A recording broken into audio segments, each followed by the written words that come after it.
Welcome back, everybody. Another episode of the Weekend High Podcast. Happy 2023. We made it into the new year. Indeed, Podcast is back. We back at it. I know I got the goofy, cheesy faces because you know what time it is. You know what I'm saying?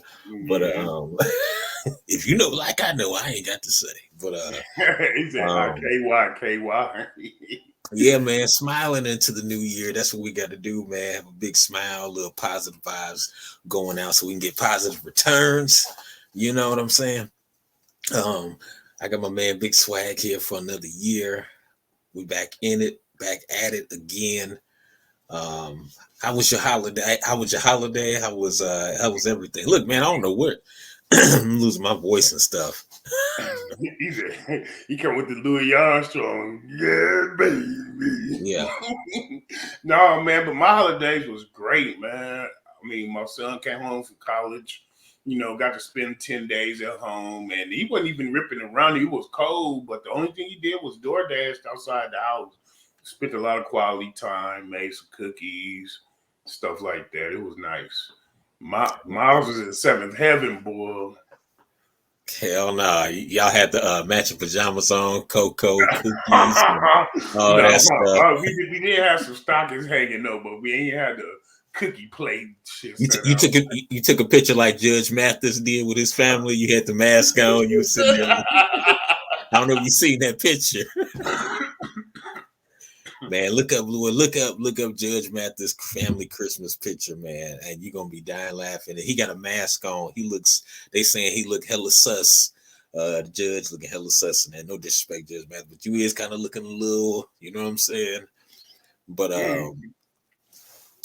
man, but yeah, I'm happy it's a new year. That means new goals, new things to attain, new goals to go for. You know what I'm saying? Working on the goals that we got already, and also new news, new media. You know what I'm saying? So don't forget to hit that like and subscribe button. Go ahead and support the show. We appreciate it if you like, subscribe, or share it. Either one of those things, we'll be happy with it. Right down below. But we're gonna get into it, y'all. We're gonna get into it like we always do. It's the event. It's the news cycle from this weekend, man, or basically, and it's a lot of news going on right now. One of the main things that the country has been pretty much focusing on is brother Damar Hamlin Yeah. incident. NFL football player for the Buffalo Bills, safety. Mm. He got injured right in the game and making a tackle. And once he got up, he kind of had a cardiac arrest and fell out. And they had to give him CPR. The ambulance on the football field, the whole nine. They straight suspended the game, Yeah. which usually don't see. So it was a big deal. It was a big deal because I remember I turned on the game and I'm like, damn, what's up with the game? Why aren't they playing? I didn't even know what happened yet, and I Mm-hmm. seen it. But what are your thoughts so far on brother Damar Hamlin and Well, man, prayers and praise that he is now breathing on his own. He's being brought to Buffalo to continue his recovery. But yeah, shout out to the medical specialist for the Cincinnati Bengals oh that yeah, had that was doing CPR on him right away because when you talk about seconds and minutes of no oxygen being pumped to that brain, we talk about some serious damage. oh yeah, But yeah. yeah, man, it was jarring, man. I remember Hank Gathers, but as far as on the football field, that's the first time I ever see anything like that. I mean, that was like a non-contact injury type deal. That was something, man. It was. Yeah, man. It was very, it was real scary looking at that. I got to play high school football and I played football, as a young kid growing up, Pop Warner and all that. So to see something like that, I was like, damn, that's scary. We've heard of people, getting their legs broke, Joe Theismann and all that, but then to see something like that Yeah, happen, and you're seeing it a lot more and more with the younger people these days. It's a lot of more cardiac arrests going around. yeah. Um, I mean, he was technically dead out there, man. yeah, some implicate the jibby jab as the culprit. Some Oh, perspectives the indicate 70-70. the jab as the culprit. Some other people say it's not that. Maybe he just something that's genetic within him. Who know? We don't know. We don't know fully. But we are happy that he is making a recovery. He's off of oxygen, off the breathing machine now. But there was also there's been also a lot of perspectives on him. They're giving him his whole salary. Arian Foster came out and said that he found it interesting that he's getting his whole salary, but at the same Oh, time, under the circumstances, it's like almost he was kind of implying he didn't really agree with it, but then at the same time, he said under the circumstances, he should get his whole salary. So a lot of people had the side eye for Arian Foster, former he's running back for he's Houston pocket watching, Texans. wasn't he? He like he shouldn't get paid for that game or something. Right, because remember, if he got injured before the season end, he takes a pay cut. So he's supposed to make 800, I believe, $850,000 a year. But if he gets injured, he makes somewhat odd of 450,000. It goes down by like 400,000.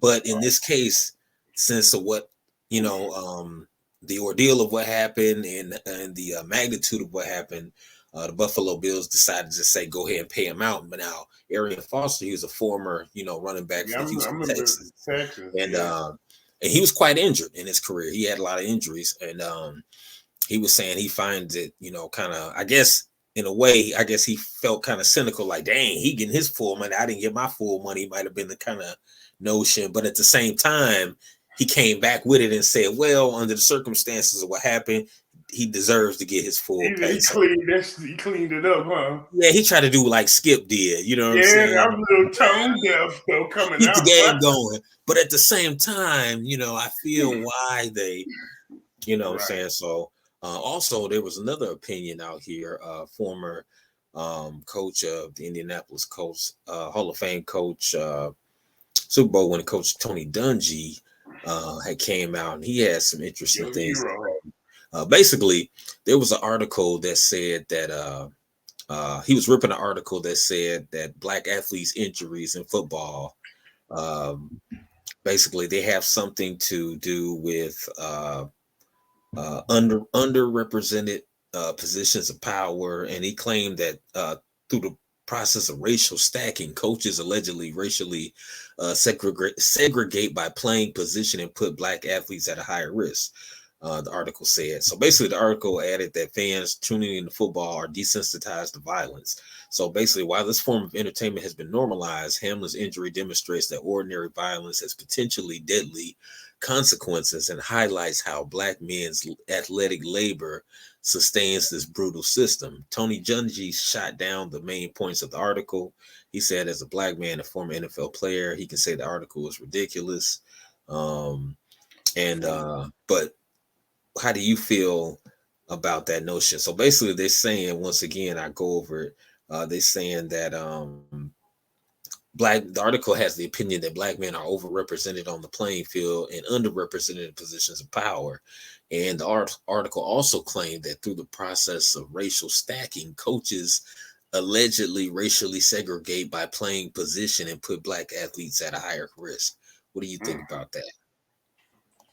Man, that's a loaded one right there, man. Ooh, that's deep, ain't it? Yeah.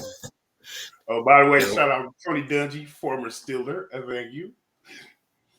But yeah, yeah, man. That's. I mean, I, I, I don't see the parts where he's really disputing it. Really. I mean, I can see where somebody would say that, but the quarterback, that's the most dangerous position, and we starting to get into to them ranks on a more regular basis. You know what I'm saying?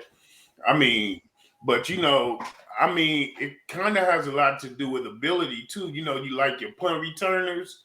You know what I'm Mhm. saying? I mean, the best of them kind of have a They certain. susceptible to more injuries, right? Yeah, yeah, Yeah. that's what I'm saying. But So but you don't want a punt return that ain't no good with the it's ball. scary. Yeah.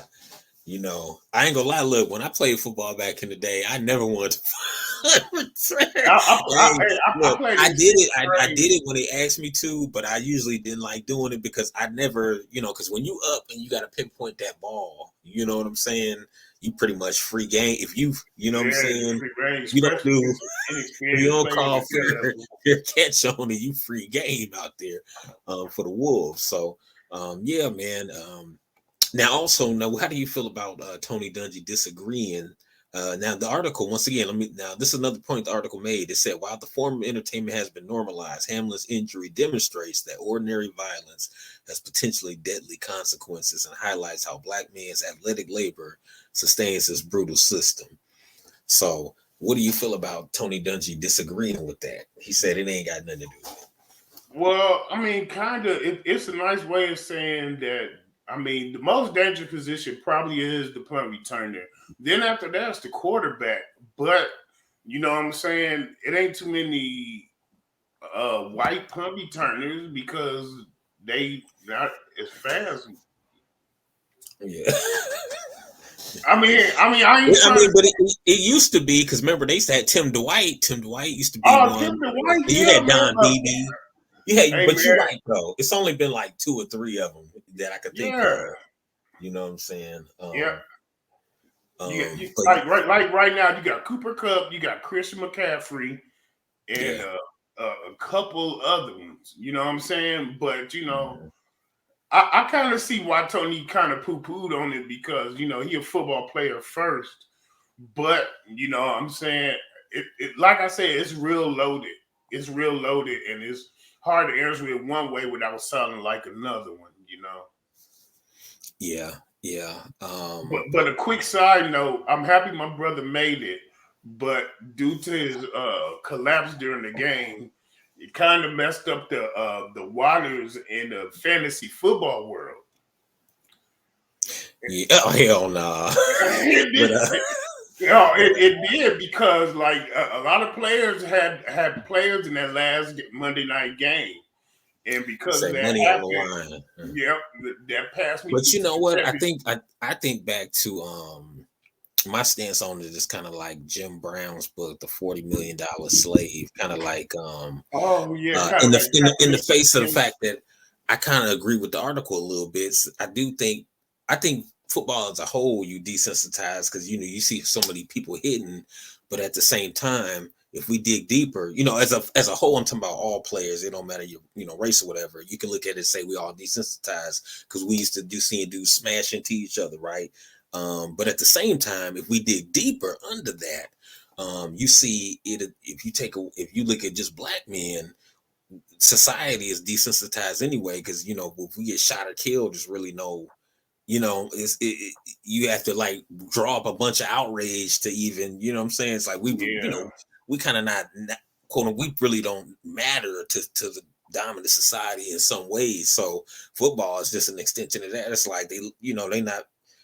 I mean, I think when people really get hurt like this, you get down to the human point of it. But some people like Skip Bayless, he looking at it like he don't give a fuck. Get that Negro off the day, roll his ass, Carter's ass off the Carter's butt off the field. Look, he's look. I don't want to sweeping hit off us and with get him the with out the there. cursing stuff on the YouTube, but Carter's butt off the field and keep the game going. You know what I'm saying? It's kind of like what they did in the what's that Django Unchained. You know what I'm saying? Yeah, That he character probably had did. a couple cases of dew on him on the game. You know, hell no. Yeah, But yeah, man. So his parts of it, I do kind of agree with that point. But let us know what you think. Hit the comments right there. We're gonna keep it moving right along right here. Weekend Hot Podcast doing the thing once again. Back at y'all. Remember, like, subscribe, share. We definitely yeah. appreciate it. You know that without a doubt. Um, there was another interesting article or going on. I don't know if you heard about it. You like me, we kind of like old school. We throw back. We in our 40s, so we kind of like come from the days. I remember comic books was big, superheroes was big and everything. But I Yeah. don't know if you heard this one. Did you hear? Now the agenda has moved even further, and the Joker is pregnant. Um, the Joker, the character, the Joker from Batman, is now all of a sudden, as you see in the picture here, is I guess a new installment of it. The Joker is damn pregnant. So I don't know how that happened. they saying that the Joker basically, this version of the Joker basically gets pregnant, and he actually doesn't get pregnant, I guess, in the way uh you think, because I guess he had baby through his mouth, or he regurgitates it up or some nasty crap like that. Um, it says basically grotesque new Batman story features the Joker becoming pregnant and giving birth to a handsome baby. Man, handsome baby, hell no. The latest chapter in Joker's nefarious story may be the DC Comics arch villain's unusual yet he becomes pregnant. The Joker, the man who stopped laughing, Batman's nemesis, actually carries and gives birth to a child. Um, Readers may be tempted to think this part of DC's attempt to do some, well, I don't want to say woke on this one because they like and woke the black, and I don't think that got nothing to do with black. So do some LGBTQ. That's what it says next anyway. Inclusive storytelling, with the Joker being a transgender man undergoing a typical pregnancy. Basically, he has some unnatural. Oh, He gets pregnant by an unnatural curse and gives birth in a vomiting inducing way, literally. So, what do you think about the Joker being knocked up? well, I mean, I lean DC like in the lexicon of comic books. I'm DC over Marvel, but like they had Superman's son game, and now they got the Joker being a transgender arch villain. I don't know, man. Representation. That's ignorance. I don't know. You know what to say. You like, I don't know. Yeah, I know. I mean, you know No, what? Like hey, you said, that's. it's just. Well, no, I agree with you, man. It's just another move. I mean, you gotta drum up It's your just, readers. You know what I'm saying? You well, gotta represent everybody. I guess. yeah, but it's definitely another agenda move, because there's, Oh I yeah. mean, come on, man. I mean, I definitely it's mean, an agenda move right there. But I don't think you should be making the Joker pregnant. Now, why couldn't they make another superhero that's transgender, a new superhero that's transgender? Then they can, you know what I'm saying? I say leave the classics alone. You know what I'm saying? Like, come on, you know what I'm saying? I mean, that's just the way I feel. Leave the classics alone. Um, I'm just being real though. If they created another character for them, or they readers, whoever, they trying to get money. Like you said, it's a business. They trying to get money from the readers, and they like, okay, we want to attract more readers. We want those type of readers. So, but I'm just saying, you should probably create a whole new character instead of trying to like remix classic characters. You But say we, you you bring know, the Martian Manhunter on with some big news. I mean, it's just a tragedy what's happening to like a lot of things, like things as far as being a child, how everything is kind of, oh, well, it is over sexualized, over sexualizing of everything childlike, um, and I think that's just a shame, that they doing that. But it's definitely, I mean, you can see you can see it right through and through this, definitely an agenda move. But um, it said the Joker gives birth by vomiting a sort of brown goo that, upon leaving his body, forms into a young boy that looks like the Joker. He said, "Boo boo it goo." Boo boo and goo, boo boo goo, Booba gooba. boo boo and goo. And all of a sudden he formed and formed. He like, he looked like me. He looked just like me. Ooh, that's rough. That's rough. Yeah, that's rough. I mean, I hate the Joker. I felt bad for him. Like he I had mean, too look much. at him. Look, he He looks had too sad. much. You see his face? He looks Yeah, sad. man, he looked humdrum and melancholy. Man. Who ain't gotta look pitiful? Man. Let us know what your thoughts are Hit the button. on classic characters,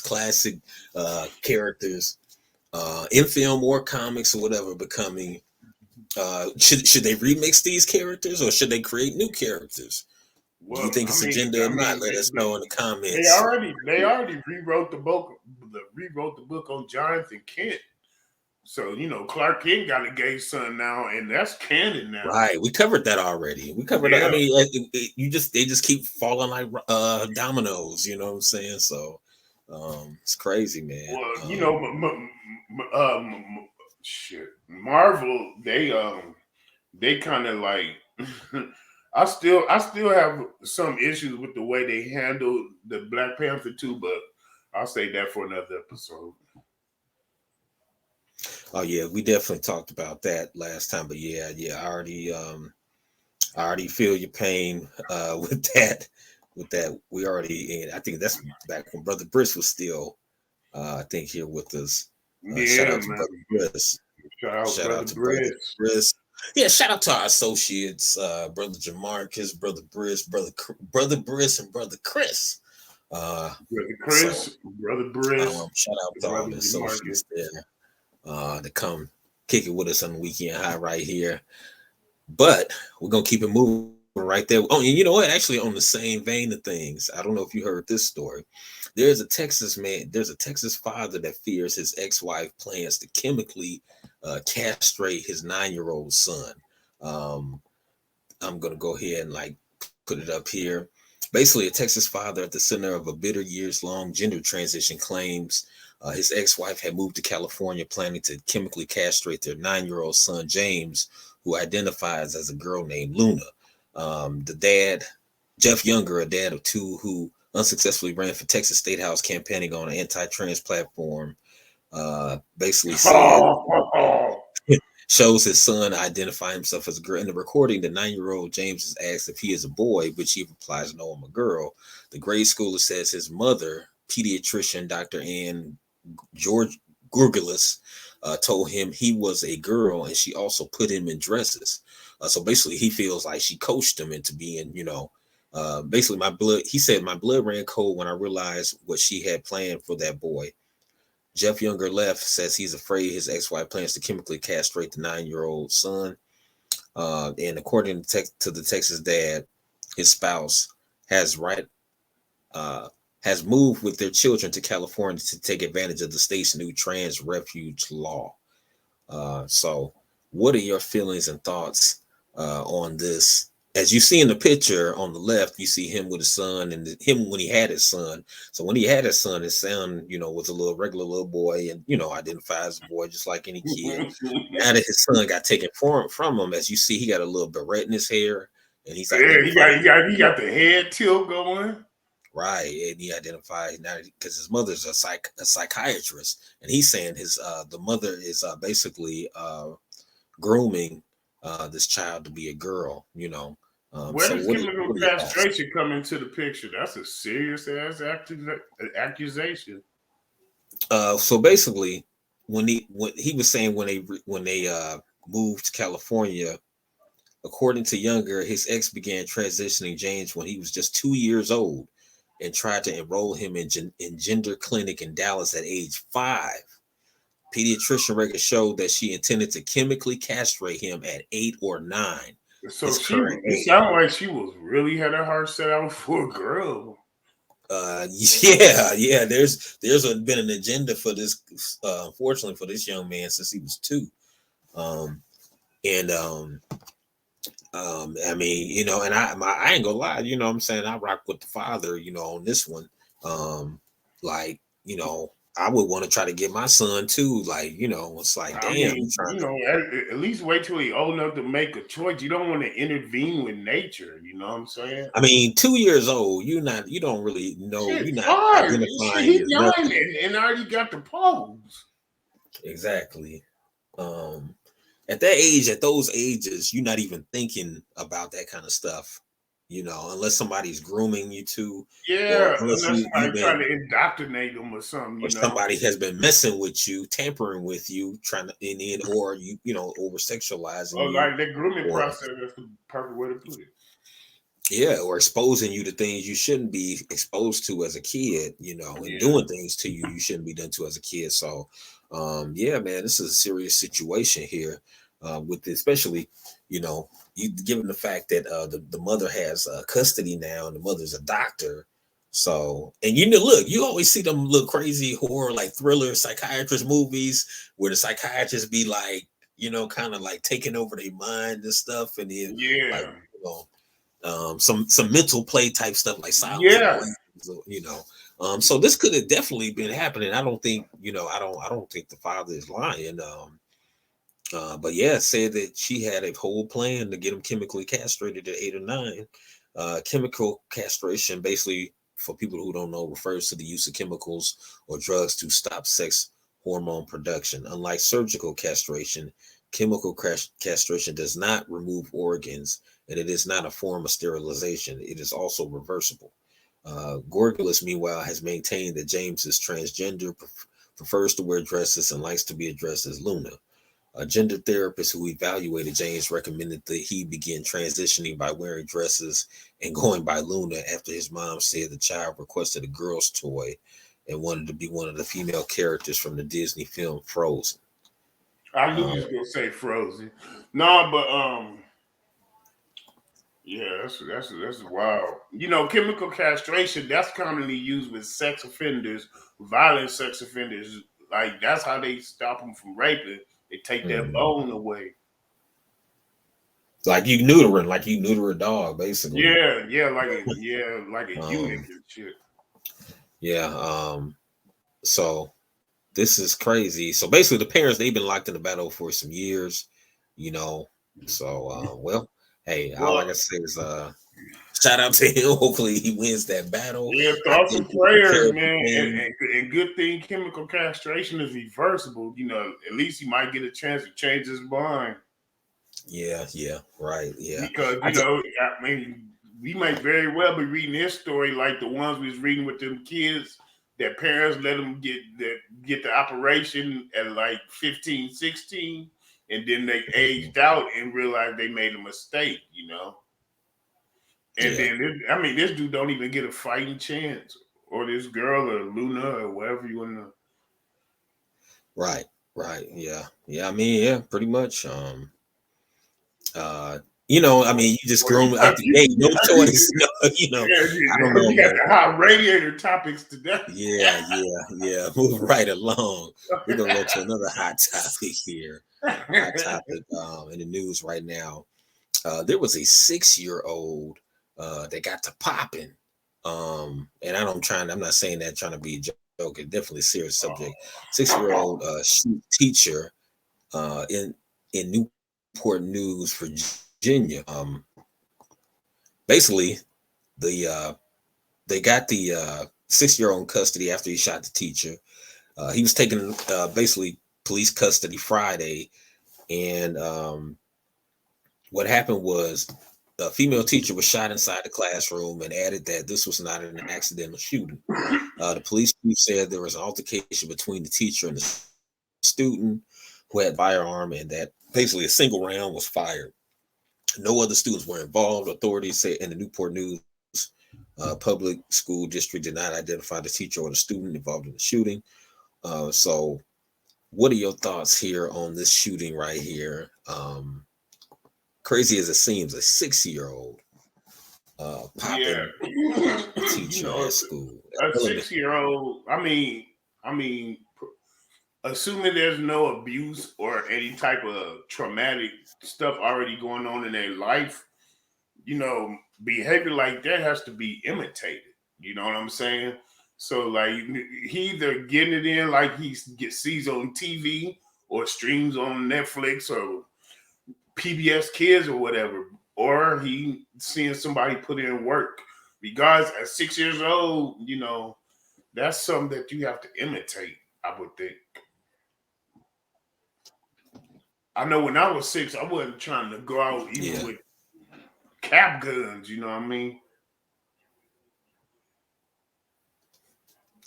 Yeah, with at 6 years old. The just oh add just also just wanted to add that the teacher is in stable condition. Um, so she is doing better. She's in stable condition. And the teacher's actually named. They did release the teacher's name, not the student, of course, because it's a child. Abby Zwerner. So Abby's Werner, she Yeah. is incredible. She's in Thoughts and stable prayers. condition right now. So yeah. But yeah, the 6-year old brought the loaded gun in school, and I mean, but I actually, it's what we said on the show we had on our B side. We were talking about the youth, different youth culture perspectives. We talking about guns and things with Brother Jamarcus. We were saying, you know, it's gonna get worse, and this is not a surprise with so many guns on the street and gun culture so being prevalently, so prevalent. Guns not like the seriousness, they're not held with the seriousness they should. So now you get things like this where you get 6-year olds and killing teachers. And then, I mean, because, the worst we seen in school, I ain't gonna lie, the worst one I thought I seen somebody cuss out the teacher. I was like, damn, this fool didn't cuss out the teacher. The whole, whole Hell classroom getting yeah. kind of rowdy, like, oh, but Or cuss on the way out of the class and go sit in the hallway or some shit. yeah. Yeah, but I mean, it seems like it's a culture now solving things with the cold steel instead of Yeah, man. And I and like mean, you. Mhm. go ahead. Now I was gonna agree and say I agree with you that kid had to mimic that behavior from somewhere, either a video game or a parent or somebody in the household, for them to even think in their head, put in their head, I'm gonna take a loaded gun to school and pop this teacher. Um, I mean, what kind of parenting we doing? I don't like to talk about people as parents because it's no manual on parenting, but Man, but at 6 years you old, know, you can't even put it on parenting unless there's a serious lack of parenting, really. that's what I'm I'm, saying. yeah, man. It's Maybe not saying it is. Maybe just yeah, maybe allegedly, as they say. allegedly. I mean, could have been a lack of parenting. Also in the news. Speaking of that 6-year old, there was a, if I'm not mistaken, there was a story of a 14-year-old who shot uh who shot his weed dealer. There was a No, Yeah, it's a 14-year-old. I guess he was trying to get some weed or marijuana, and he was in a state. I think this happened in Illinois, and he went ahead and something went wrong. I guess he tried to rob him and shoot him. So you seeing a lot of instances, a lot of young kids now, 14 years old, 6 years old, so trying to solve things with loaded weapons. So like I said, I man. don't know. I mean, I don't have the answers, or I don't have the answers. I have some solutions to what I think. Like I said before, I think maybe you should only be able to have a gun in your home to protect your household, but maybe we shouldn't be allowed to carry them all through society. Now, some people say, well, what if somebody with one deal? If everybody ain't got one, we can't do nothing. But I understand that because at this point now, there's so many guns in circulation. You pretty much ain't pretty much gonna stop it. They making 3D print guns and stuff like that. So Yeah, yeah. I I mean, you mean, got 14-year-olds killing the plug. What the yeah. So I think you're just gonna see more of this. I wouldn't be surprised if you hear a 3-year-old pop this. Next you hear a 2-year-old pop their mother or something with a gun.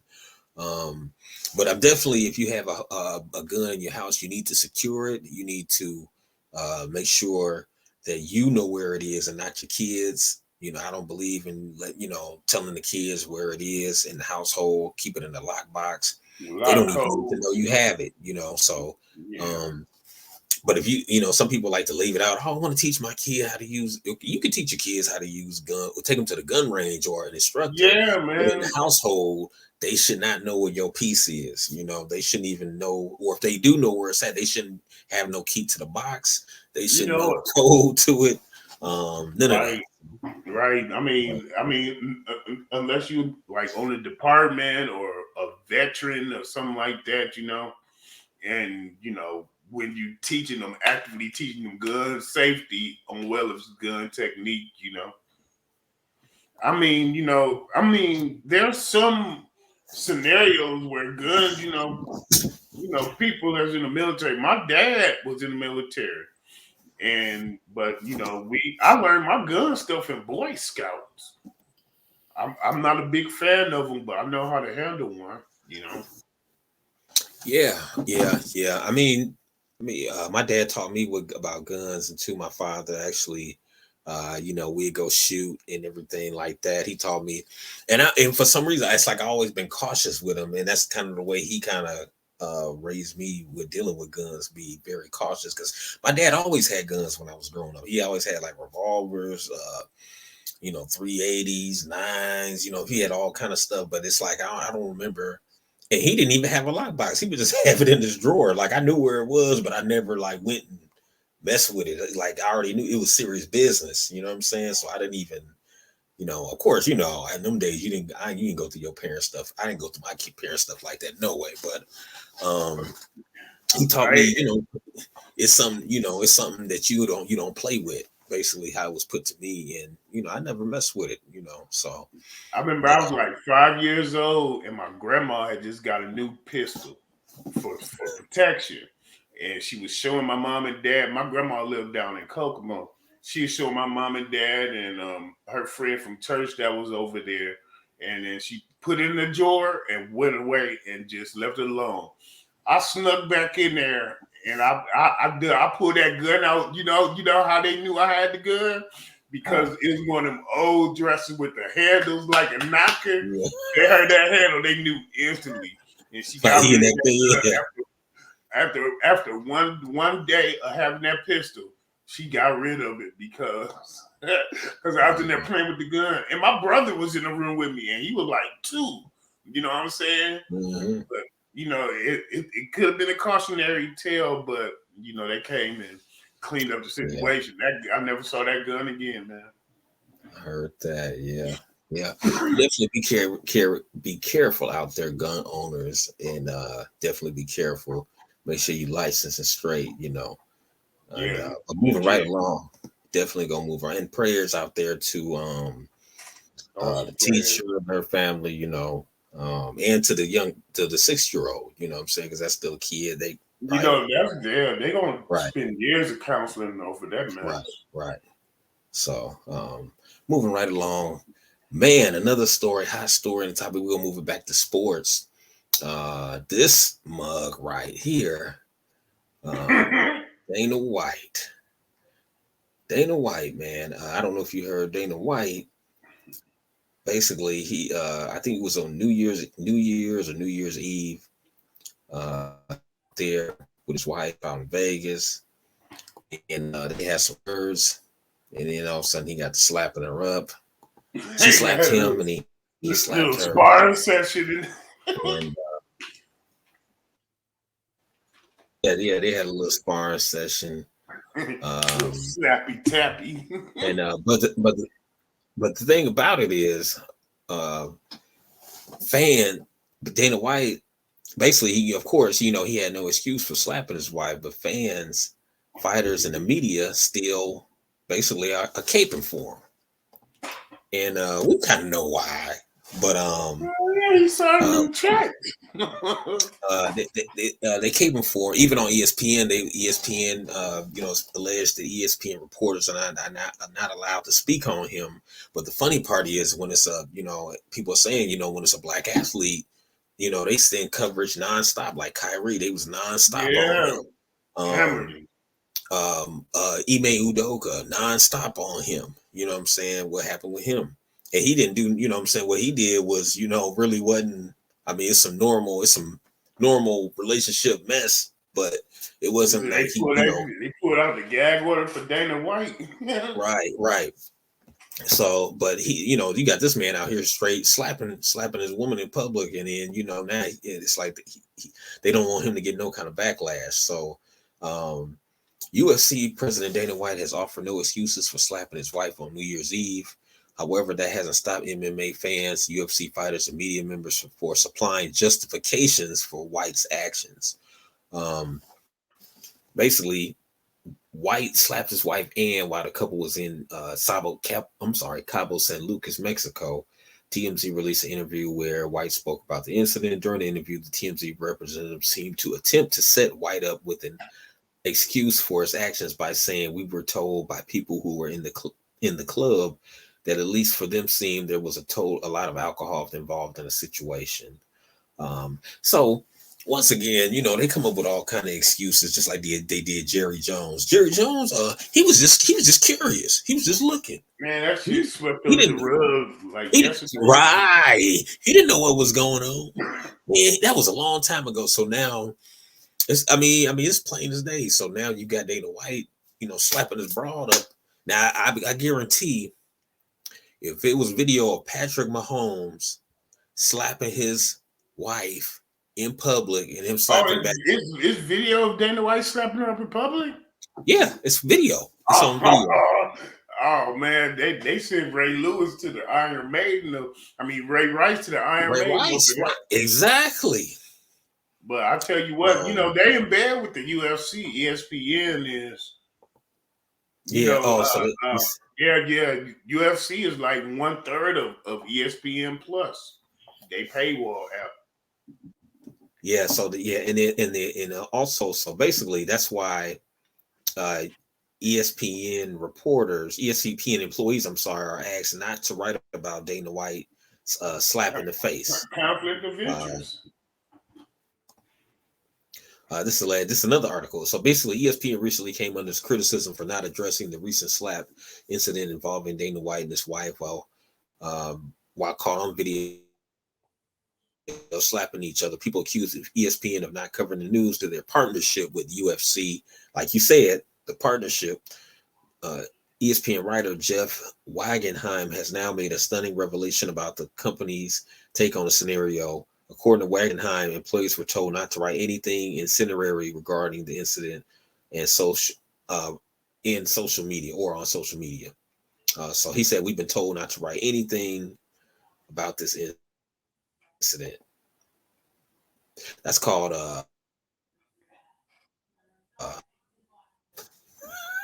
it's two words I can sum up. First word is white. Second word is privilege. Man, Or white. hey, The system. Hey, the system set up for that. You know what I'm hey, saying? System. Dana White out there dropping the Uh, people's elbow on chicks. I mean, yeah, man. So Oh man, they drag that. I know it's a lot of people at ESPN, especially the women, are gonna be pissed about that. I wonder if somebody gonna stand tall and Well, be no, looking actually, no, actually, they haven't been pissed about because Molly Quorum, who was all on top of Lonzo first take. Ball, tried to say, right? Remember, she tried to say Lonzo Ball was trying to, or no, hit on LeVar her. Ball. Right, LeVar Ball, I'm sorry, tried to hit on her, but she said she fed into the madness too and said, "Oh, but they was just really drunk." When speaking about Dana White, so that's um, she has already spoken out about it, and Oh yeah, she's spoken and defended him when this is yeah. going to That come. was a signed So, sound bite. I'm telling you. so right there, that shows you, you know what I'm saying, what kind of machine is at work here. So, Yeah, man. Yes, indeed. and we already know what it is. It means that WS, and so moving right along here. Don't forget to hit that like and subscribe button below. Share, we definitely appreciate it. Chicago residents are mad at your girl, Lori Lightfoot, Oh, affectionately known as Uncle Mammy in some circles, allegedly. Uh, she has a lot of the brothers and sisters in Chicago are upset with her because she is bringing in those immigrants into the neighborhoods and just dropping them in black neighborhoods. So they saying that like, okay, we already got underserved communities. We already got to fight for every little thing we get, in this community. And now you're dumping migrants on the south side, so you get what I'm saying? So now that's something that's going to affect the South Side when you dumping illegal migrants over there. So they're not dumping them in none of the. They're saying they're not dumping them in any other communities, nor the affluent communities or suburbs. yeah. Uh, Send them so up they dump Elmhurst. right. So you already dumping them in underserved communities, which the black residents there are getting mad of. So here's what the black residents had to say. Community leader Jennifer Maddox, who was running for 20th Ward Alderman, was scheduled to hold a rally at Wadsworth the day before the migrants moved in. She said, "We are tired of being shut out and dumped on as residents at Woodlawn and the South Side Maddox said in the statement, we asked questions that went unanswered. We asked for plan around security, a different timeline, and background checks on the immigrants that will be housed there. So they didn't do no background checks. They don't know, they don't know if any of these immigrants could have criminal backgrounds, be running for be murderers, killers, anything, and they got them Political housed right there. refugees. It could, and also could be rapists. So if your kids walk to school or anything like that, this could be a rapist from another country right there, by your kid's school, so the black residents, they're like, man, no, this ain't cool, man. You can't just take these people and just dump them, and they ain't got no background checks. We don't know who these people are. And one of them said, we can't let the mayor and all the other people bring in people that can destroy our culture and our housing values. I'm very upset about it, and I will not be voting for the mayor and the people that support all this stuff that's going on. Another one, Anthony, said, we constantly vote these people in, and we call the radio station and we complain, complain, complain. In Chicago, we have one of the most powerful voting blocks right now. They are using your damn vote for their agenda and don't include you. They can't do nothing without the black vote, but we constantly give in to them. So, lastly, Sister Zakia, another one of the people who was speaking out against it, was saying this shows they don't care about us. We got laborers out there. The system know we don't have their leadership. I'm waiting for us to unite again, like we did with Harold Washington. You remember Jane Byrne, how she got in, dogged us out, and we united and elected Harold Washington. I want to see us unite and do that again. And then lastly, another one, Larry said they dump all these migrants in the black community because they don't fear consequences from us. So a lot of the residents there are starting to get like, man, you're not just gonna get our vote, And that's what we've been saying the whole time, even with reparations and nationwide. Black Yeah, people are starting to you stand don't up have and say, that you're platform not, for us. You know what I'm saying? you got our vote and you dumping these migrants over here, and you know what I'm saying, you already underserving our community. So it's like in our values. And so yeah, they definitely are mad. Lightfoot said in a statement, plans for shelter have been fluid since the beginning of the mission. Since the first bus arrived in Chicago, we see an influx in the demand for resources. We see multiple buses per day. However, over the time, the buses arrivals decreased. So basically from this statement, it looks like she gonna keep on dumping them over there.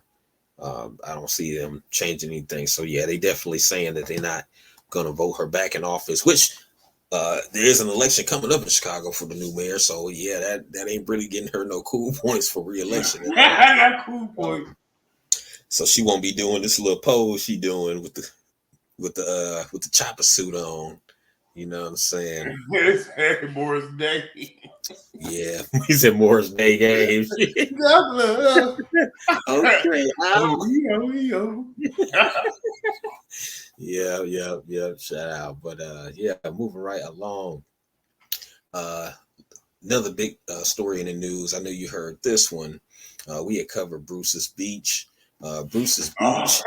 Um Bruce's Beach actually it's got resold back to the city of California or Los Angeles County for $20 million. Turned it Somewhere around. around $20 million. A lot of people had a lot of problems with that.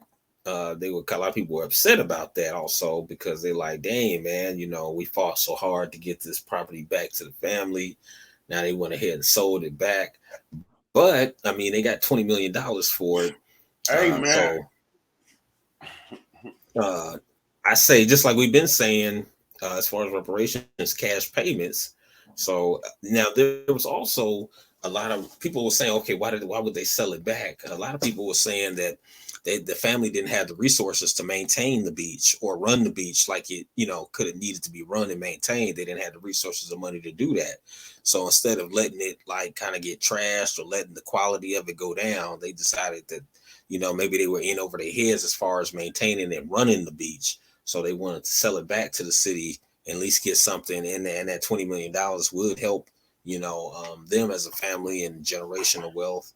And Hey, I can tell you exactly. I mean, because so when they found out they can get it back, they were told, from what I understand, is that the most they can sell it back to the state is for $20 million. So I mean, it took some sort, some level of literacy to even know that it was theirs for the taking, and they claimed it. And I mean, and that $20 can get eaten up quick when it comes to like keeping a public, venue like that open and ran and clean and safe. You know what I'm saying? Then they created generational wealth for their family. It was theirs. I'm not even mad.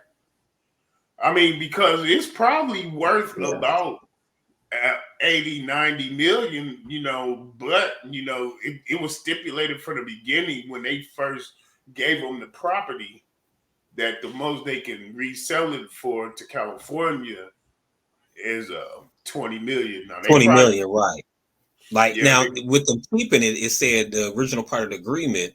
I'm looking here. It says they were leasing it back to the county for 24 months for an annual rent of $413,000 plus all mm, operation and maintenance costs. So I guess so the county was paying for the maintenance operation costs and a possible sale back to the county for nearly 20 million. So I mean, if the county was going to rent it from them and they took care of all operations, so they was basically getting 413,000 a year, and I guess maybe they felt that wasn't enough, or I mean, I or think fast enough, or I like enough, yeah, like quick enough to make it generational. Because with that level of literacy, what I'm saying, I'm sure they probably got some irons in the fire of what they wanted to do with some of that 20 million, that they didn't cut up and split up within the family. So yeah, I'm with it. I'm with it. I mean, that's a lot of but land, but at the same time, okay, we take that 413,000 a year times 24 months, they only coming out with 9.9 million. So the 20 million did look and sound a lot better. Um, yeah, you know what I'm saying? Because over 24 months, the contract was 24 months for $413,000. So they would have made away with 9.9 million. But if they sold outright 20 million, I mean, I don't really have a problem with them. The I great know. part about that, the great part about that, they had to, like you said, had the freedom to choose what they wanted to do with their family's property.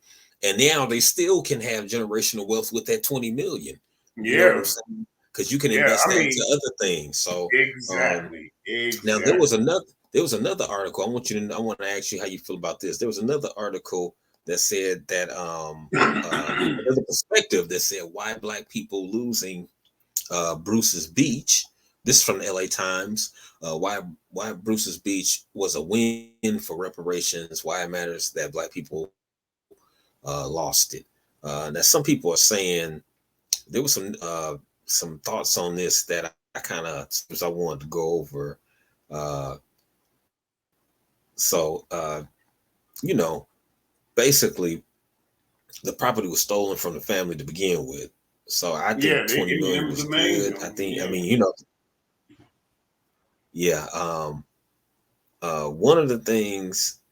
One of the things, this is one from the article. One of the things that I've been trying to get folks to realize is that when we think about reparations, there's just like this negative connotation almost attached to it where people just automatically assume it's about money. This is what the article saying. And unfortunately, the Bruce family decided to sell their beachfront property for 20 million just months after getting it back. It's only likely to reinforce that. That's just what one person's thought is on it. I don't think so. Also, overall, it found it 30% are in favor of providing compensation to descendants. Hold on, sorry, y'all. I'm skimming through this. Um, well, I don't think so. I don't think that. I mean, some people could say, "Oh, look, they got."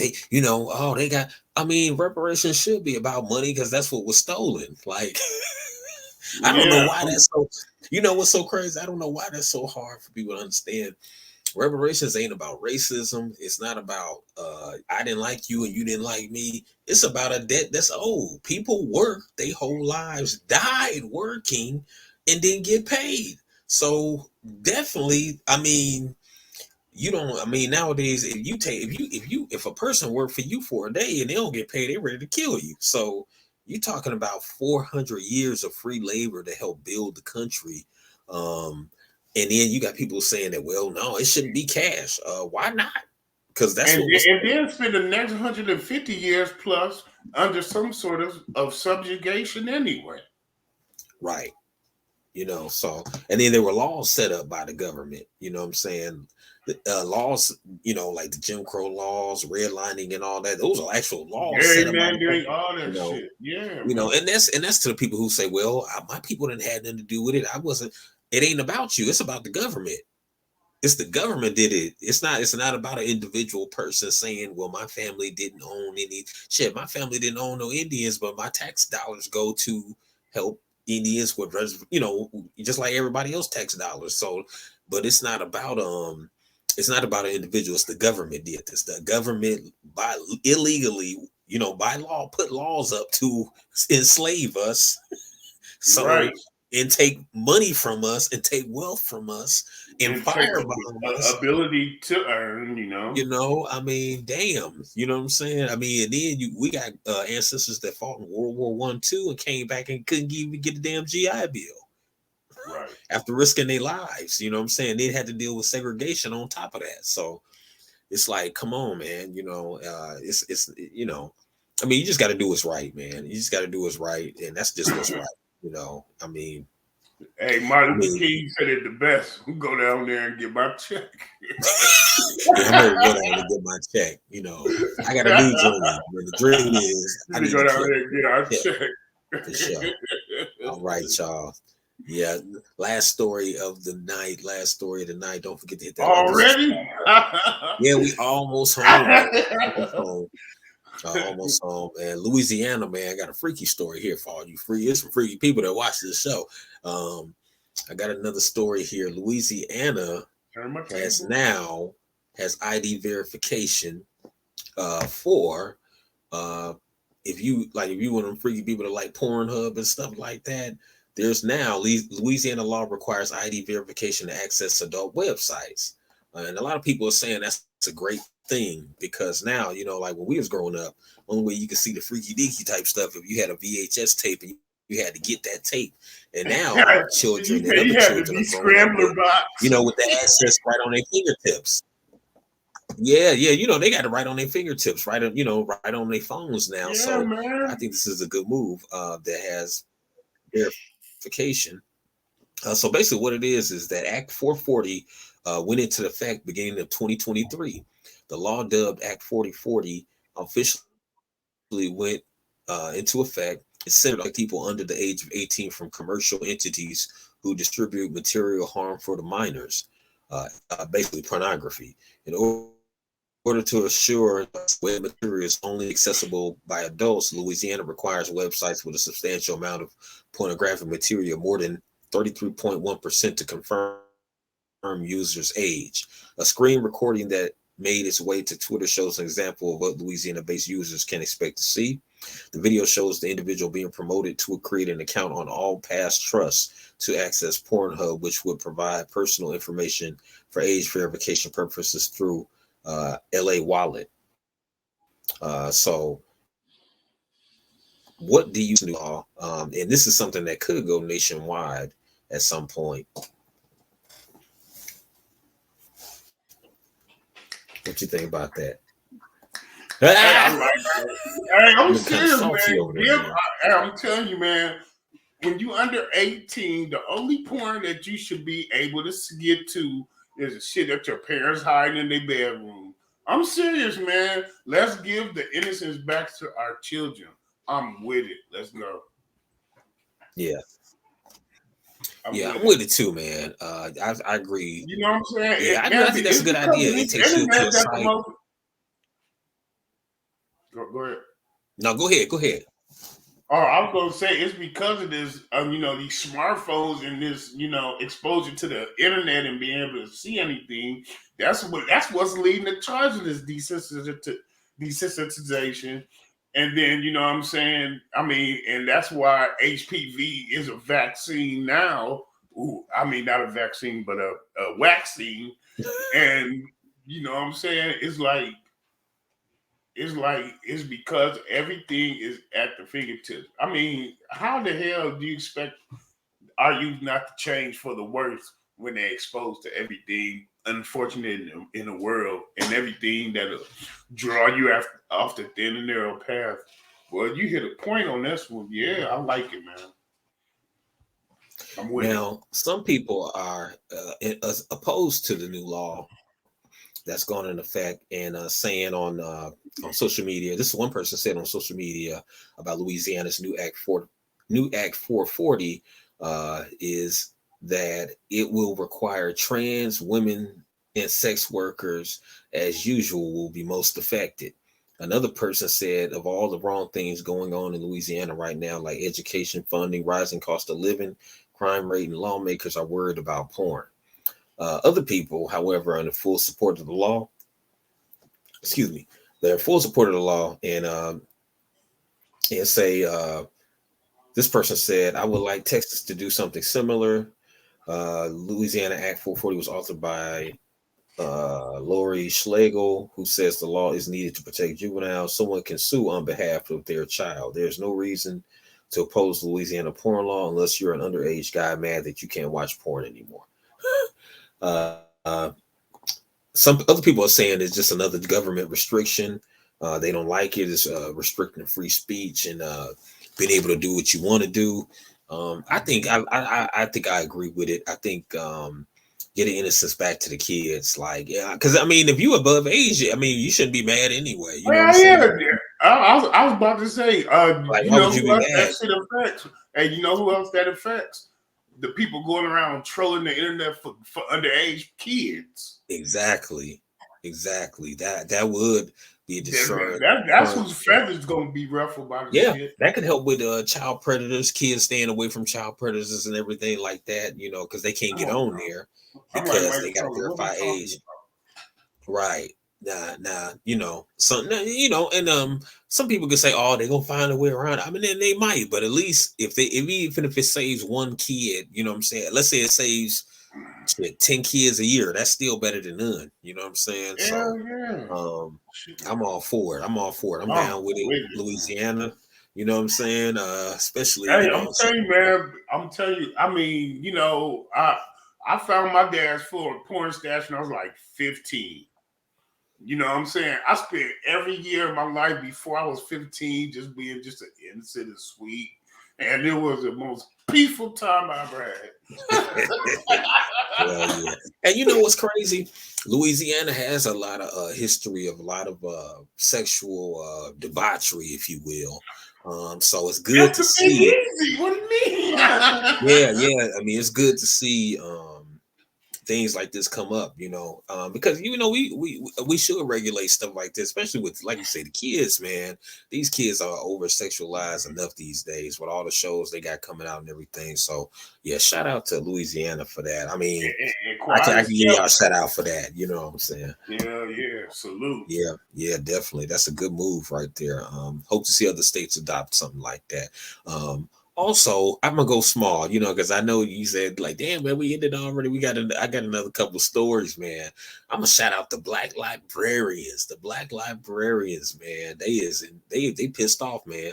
Our brothers and sisters who uh who make a living in the libraries. The Black librarians dropped annual, I guess their annual conclave in Indianapolis as a conference site. The National Group of Black Librarians has canceled the July gathering in Naptown because they said the local library declined to permanently hire a woman serving leader. That the Indianapolis Public Library Board decided not to appoint Nichelle Hayes, who was black, to lead the library. Some board members say she wasn't qualified despite serving 8 months as interim chief executive. The Indianapolis Star reported the actions of the Indianapolis Public Library Board are a reflection of what happens within our profession, where hardworking, talented, and qualified people are used to clean up messes, fix problems, and to just be seen enough that a diversity is ticked without any substantive change. The group Black librarians said. So, what are your thoughts? So basically, they're saying one of their own was passed up on the job that basically she should have got, and so because of that, they ain't playing around. They pretty much just go cancel. They're not doing nothing in Indianapolis till they receive justice on their end. They feel. Um, Hey man, hey, that sounds like a yeah, boycott to me. Hey, yeah, but yeah. a little side note there. That's what my aunt does in Paducah. Kentucky. Okay. That's her job. Okay. Shout out to Auntie. Master of information. Shout out. Go Shout ahead, out T. Auntie. Get Your yours. auntie, your auntie probably at the crib. Yeah, I'm down with it too. I was gonna go. Fuck that shit. I know. So I Excuse almost me. got up on something. Went up there. Excuse my language. I mean, take that back. But yeah. I mean, I think that you should. I think you're seeing more of us stand on certain things before we just go along with stuff. So now you're seeing a lot of fight back and a lot of pushback, and I think that's predicated or pushed because of the youth now and the youth, the new black media, of course, getting our own words for our people out there. So now we ain't playing no games. So it said the sister was interim president, actually interim chief executive officer for 8 months. Oh, yeah. So they were saying they don't see, they were saying that she wasn't qualified, but they saying, well, she had 8 months. But I mean, 8 months really ain't a long time. But at the same time, I'm gonna look at it this way: she has experience doing the actual job, so that's Yeah. game time experience. You know what I'm saying? Yeah. That's game time experience. So technically, she does have enough experience. I mean, think about it: for 8 months, every day she was going to work doing that job. So Yeah. She I was mean, doing it. and Assimilated. especially if it was making strides and she was seeing success, and then whatever her metrics were, maybe they were going through the roof. So they definitely probably should have hired this sister and let her keep doing what she was doing. Yeah. So Man, I'm but glad. yeah, hey, I love to see us take a stand, man. I'm telling you, man, I don't think we gonna go for that get our support and eat for free anymore. As soon as we really start to stand on that unity, we'll start to see results. It might take a while, but we gonna see results. I'm telling you. Definitely. I agree with you, my brother. And moving right along, got another little story here that had me laugh, or had leaves me with a little smirk on my face here. Your boy has been in the media lately, talking about his brother and everything else. Your boy Prince Harry, King Charles. So basically, Harry has dropped a new book, and they've been dropping little stuff on Netflix and everything. Him and Meghan Markle. King Charles feared being overshadowed by Meghan Markle. Prince Harry says so. They were saying he said basically when he first got with Meghan Markle, Prince William, his brother, they were saying they ain't have enough money for him to get no wife, like to take care of her. Now all the money damn well they got enough money. Yeah, they got like As the half the British, money in the world, heir don't apparent, you know, they got 400 years of our people's money. You know what I'm saying? they? Right. Up in the castle too. So it's I know like, they. so Hey, but they yeah, it finally says get King one to Charles prefer. feared Hey, they actually finally hear. get one to.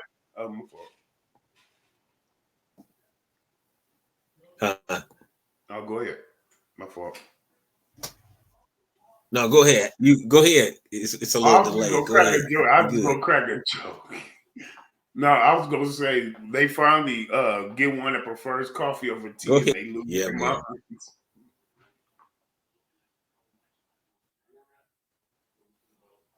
Hell no. I ain't in the metaverse, am I?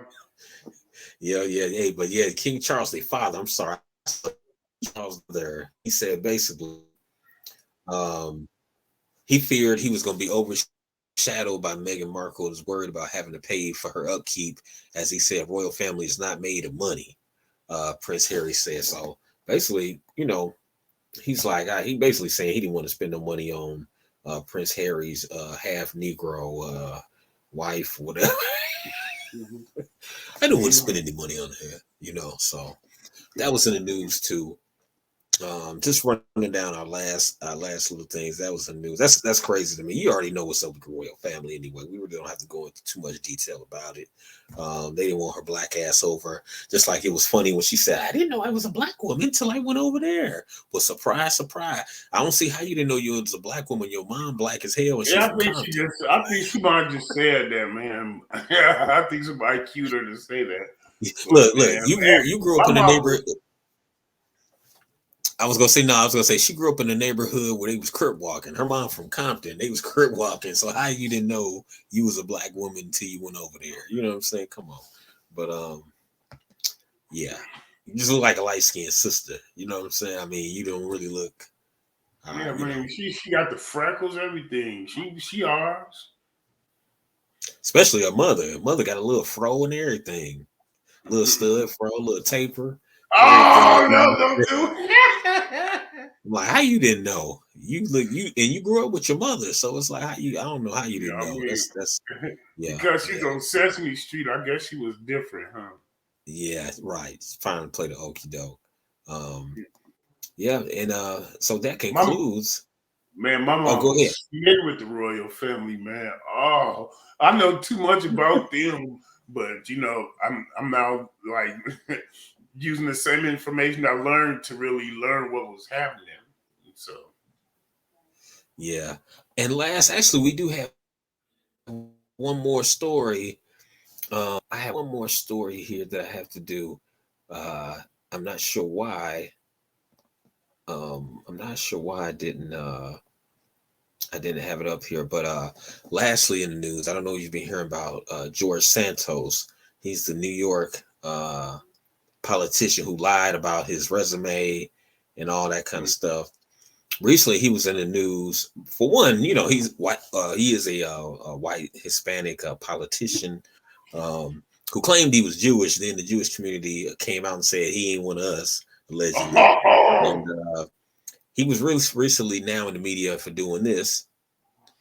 He's throwing up a white supremacist sign. If you look at his lower, his hand on the bottom, he's throwing up the white supremacist sign.